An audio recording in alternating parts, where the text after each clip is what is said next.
ওই মহিলাটা ডাক দিয়া কয়, ইয়া রাসূলুল্লাহ, আমার ফুলা আমারে কষ্ট দিছে, আমি কি জানতাম নি আমার ফুলারে আল্লাহ এমন ভাবে কবরে কষ্ট দিব?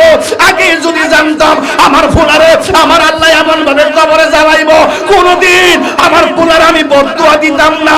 চিন্তা করে একবার দেখেন, পাহাড় পরিমাণ কষ্ট, সন্তানের কষ্ট দেখা মায়ের কষ্ট বুইরা গেছে।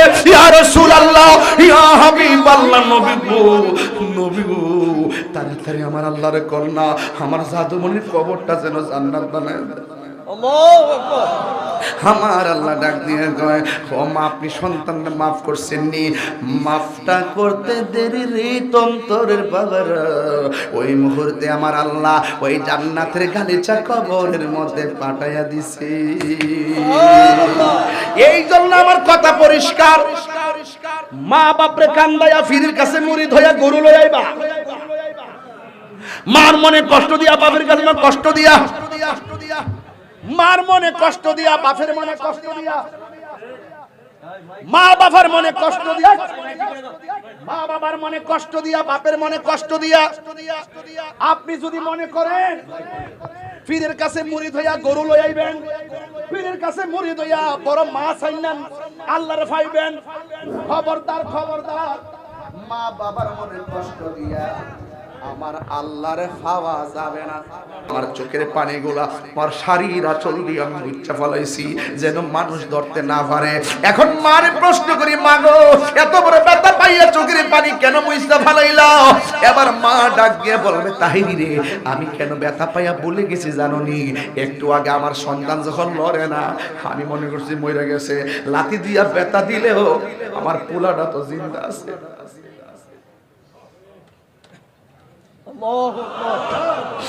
আমার পোলাটা তো জিন্দা আছে, এই জন্য লাথি আমার কাছে লাথি মনে হয় না। আমি যখন সকালবেলা খাইতে বসছি, ওই মুহূর্তে প্লেটের ভাতগুলা মুখের মধ্যে আমি দিব, ওই মুহূর্তে পোলা আমার লাথি মারছে। মানুষ আমার জায়গায় খাও না কেন? আমার মুখের মধ্যে রুচি নাই, এই কথা আমি মানুষের কাছে কই নাই। আমার পোলা আমার লাথি দিয়া কষ্ট দিছে। ও তন্তর বাজারের পোলা পান, গায়ের জোরে কথা কইস না ভাই, মাটা যে ফেটে লইয়া কত কষ্ট করছে। একদিন তুমি বিয়ে করলে পরিবারের জিগায় তোমার কাছে কেমন লাগবো? একদিন ডেলিভারি কেসের সময় তুমি বাবা হইলে বুঝবা ওই সময়টা কেমনে কত কঠিন ভাবে পার করো। এইভাবে তোমার আম্মা আমার আম্মা পার করছে।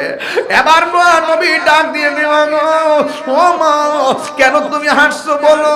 ওই মা ডাক দিয়ে আমার পোলা আমার লাইতেছে, আমার মনে কষ্ট লাগে নাই, ডেলিভারি কেসে আমার লাইতাইয়া আমার একদম বেহুশ কইরা ফেলাইছে, আমার মনে কোনো কষ্ট লাগে না। ফুলা যখন ডেলিভারি কেসে সঞ্জ প্রবসব হইল, তখন মানুষ বলছে আমি নাকি মারা গেছিলাম, একটু পরে শ্বাস ফেলাইছি, ফুলাটারে কুলো লোয়ার পরে আমার পেটের আমার প্রসব ব্যথা চলে গেছে। ও নবী গো, এরপরে ফুলাটারে ডানে শোয়াইছি, পেশাব করলে বামে নিয়ে গেছি, বামে পেশাব করলে আমি বুকের উপরে আনছি, বুকে পেশাব করলে ওইটা বৈশা গেছি, আমার কুরসার মধ্যে রাখছি। এরপরে আমি আলগা আলগা করে শাড়ি কাপড় সিরা সিরা আমার ফুলার আমি শোয়াই শোয়াই রাখছি। বড় মাটির পাতিলের মধ্যে ছাই দিয়া গরম করে আমি শুকনা কাপড় দিয়া দিয়া নাভির মধ্যে সেক দিয়া দিয়া তারা শুকায় শুকায়া কত আরাম আমি দিছি। এমন ভাবে আমার ফুলাটার আমি বড় করছি। একবার ফুলাটা আমার আল্লাহ এমন ভাণ্ড দিছে, ভাণ্ডটা হলো আমার স্তনের দুধ। এটা গরমের দিন কোনো ঠান্ডা লাগে না, এটা শীতের দিন কোনো গরম লাগে না। আল্লাহ তো নিয়ামত দিছে, খাওয়াইয়া খাওয়াইয়া তারা বড় করছি। এরপরে খাইতে পারে না, সিবাইয়া সিবাইয়া খাওয়াইছি। এরপরে হাঁটতে পারে না, দইরা দইরা খাটাইছি। সাঁতার জানে না, তার বাপে সাঁতার শিখাইছে। লেখাপড়ার টাকা নাই, তারে টাকা দিছে। এইভাবে তারে আমি প্রতিষ্ঠিত করলাম। যত আমার দিন যাইতেছে আমি বুড়া হইয়া যাইতেছি, আর আমার ফুলা জোয়ান হইতেছে। একদিন আমার ফুলা প্রতিষ্ঠিত হয়ে গেল, আমার শরীরটা দুর্বল হয়ে গেছে, আগের মতো হাঁটতে পারি না, আমার কোমর ব্যথা করে।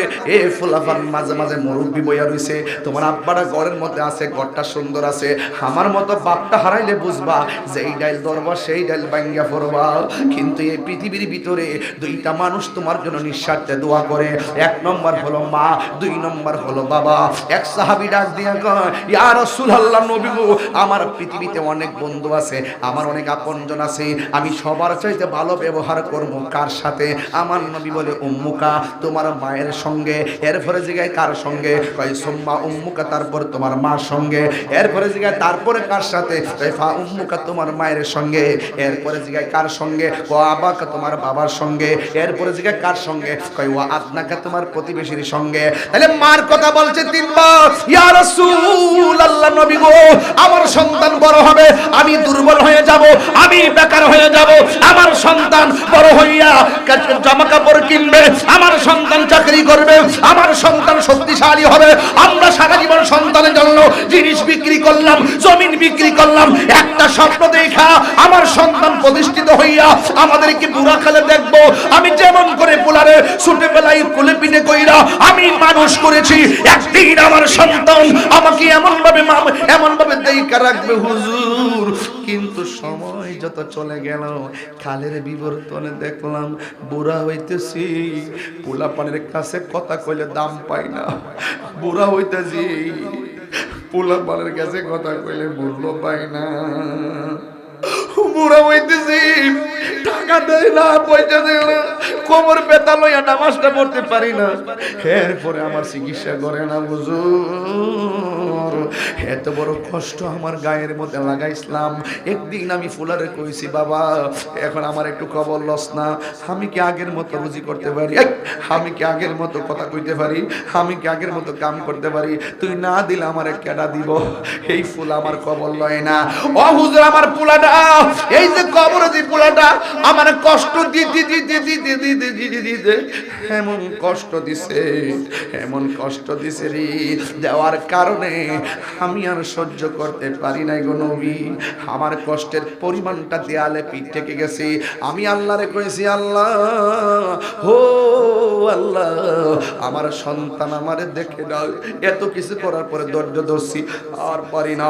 আল্লাহ আমার পোলা আমার যেমনে কষ্ট দিছে, তুমিও তারে কবরে কষ্ট দিও। ও নবী গো, আল্লাহ যে আমি পাগলের দোয়াটা কবুল করছে, এই জন্য আমি হাসতেছি। এবার আমার নবী তো উম্মতের দরদি, মা কই নবী গো, আমার দোয়াটা যে কবুল করছে, আমি ফাগুলির ডাক্তার শুনছে, এই জন্য আমি হাসতেছি। আমি ফাগুলির ডাক্তার শুনছি, কিন্তু আমার নবী তো রহমাতুল লিল আলামিন।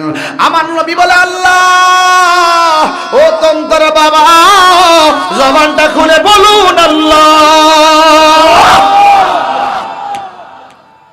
ও আল্লাহ, আল্লাহ ও আল্লাহ, আমার উম্মত কবরের মধ্যে আছে, ওই সন্তানরে মা বদ্ধ দিছে, তুমি কবুল করে ফেলাইছো, কিন্তু কবরে বান্দারা তো আমি নবীর উম্মত।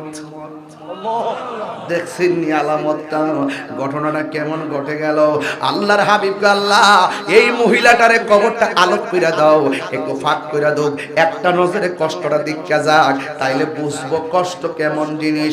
এবার নবীর মতন মুস্তাজিবুদ দাওয়া পৃথিবীর কোনো নবী নাই, নবীর মতন মুস্তাজিবুদ দাওয়া এমন নবী আর হবে না রে। আল্লাহর হাবিব বলতে দেরি, কবরের আলোকটা ফাঁক কইরা দিল, ওই মহিলাটা তাকায়া দেখলো পোলাটা কবরের মধ্যে পইরা। আল্লাহ গো কয়া ডাকটা মারে, আর কবরের ভিতর ধুমা উঠে গেছে। একটা কথা মনে রাখবেন, 1 মাস মার খবর লন না, মা বড় কষ্টে আছে। 2 মাস মার খবর লন না, মা আপনার নামটা শুনতে পারে না। 3 মাস খবর লন না, মা আপনার নামটা মনে করে না। 4 মাসের মাথায় যখন মার কাছে আইসা করেন আম্মা কেমন আছেন, দেখবেন 3 মাসের ব্যথা একটা মায়ের ডাক শুই না সব বইলা যায়। যেই মাত্র কবরটা পাক হলো রে, ওই মুহূর্তে আমার নবী রহমাতুল লিল আলামিনের সামনে ওই মহিলাটা যখন পোলাটার কষ্ট দেখলো, ওই মহিলাটা এতক্ষণ কইল কি, এখন কি কই শুননা যান। ওই মহিলাটা ডাক দিয়া কয়, ইয়া রাসূলুল্লাহ, আমার পোলা আমারে কষ্ট দিছে, আমি কি জানতাম নি আমার পোলাটারে আল্লাহ এমন ভাবে কবরে কষ্ট দিব। আগে যদি জানতাম আমার পোলারে আমার আল্লাহ এমন ভাবে কবরে জ্বালাইব, কোনদিন আমার পোলারে আমি বদদুয়া দিতাম না। চিন্তা করে একবার দেখেন, পাহাড় পরিমাণ কষ্ট, সন্তানের কষ্ট দেখা মায়ের কষ্ট বুইরা গেছে। ইয়া রাসূলুল্লাহ, ইয়া হাবিবাল্লাহ, নবী গো, নবী গো, তাড়াতাড়ি আমার আল্লাহর কন্যা আমার জাদুমণির কবরটা যেন জান্নাত বানায় দেয়। আমার আল্লাহ ডাক দিয়ে কয় ও মা আপনি সন্তানকে মাফ করছেন নি মাফটা করতে দেরি রে তন্তরের বাবার ওই মুহূর্তে আমার আল্লাহ ওই জান্নাতের গালিচা কবরের মধ্যে পাঠাইয়া দিছে এই জন্য আমার কথা পরিষ্কার মা বাপরে কান্দাইয়া ফিরির কাছে মুরিদ হইয়া গরু লই আইবা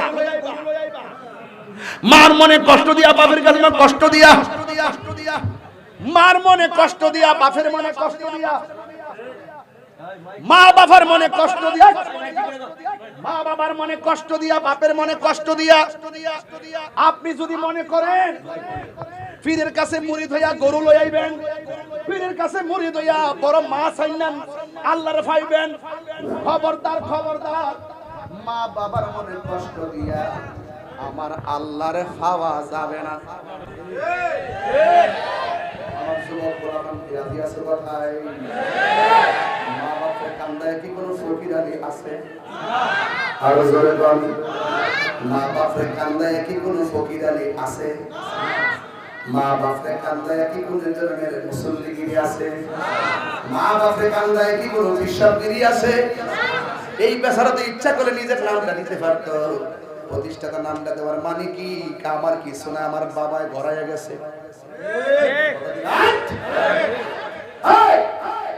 যে বিশ্বাস করবে মা বাবার খেদমত লাগবে না আমি তো সব এটা বিশ্বাস না এটা অভিশাপ কথা বলে ঠিক যাবে আজকে আওয়াজ করে বলুন আমরা মা বাবার খেদমত চাই কি চাই না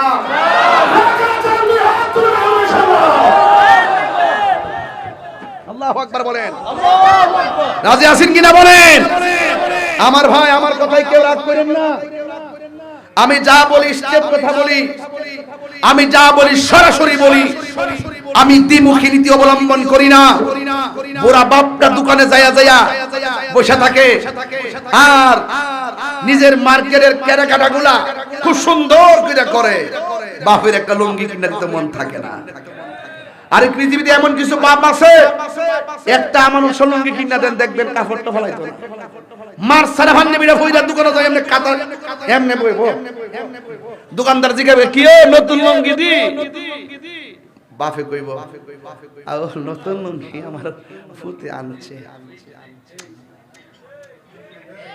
10 লাখ টাকা দেন লাগছে বাপেরে বাপে কি 10,000 টাকা চাইছে জীবন আপনার কাছে বুড়া বাপ একটা কিন্তু ফলা আমার কাছে 5,000 টাকা চায় না কিরে চাই না জানেন আমি টিয়া নিয়ে কি তা করু টিয়া নিয়ে আমি কি করব অথচ বাপের যদি 5,000 টাকা দিতেন কত খুশি হইতো একদিন চোখের পানি ফেলায় কান্দইব হায় রে করলাম কি রে এত কিছু করলাম কি রে দিলাম না রে আরে বাপ দিকে লগা রে আরে মা দিকে লগা আরে টিয়া দিয়ে কি করব বড় মাছের মাথা লয়ে বইলো মার কথা মনে হইব